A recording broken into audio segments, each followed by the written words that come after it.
Joseph Vijay எனும் நான்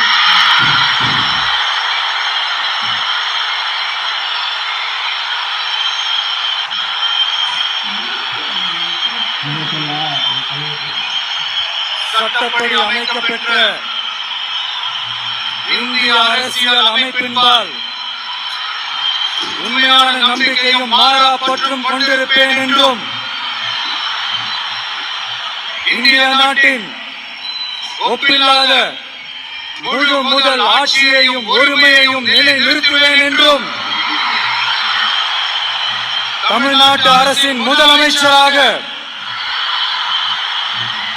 உண்மையாகவும் உளச்சான்றின்படியும் என் கடமைகளை நிறைவேற்றுவேன் என்றும் அரசியல் அமைப்பிற்கும் சட்டத்திற்கும் இணங்க அச்சமும் ஒருதலை சார்பும் இன்றி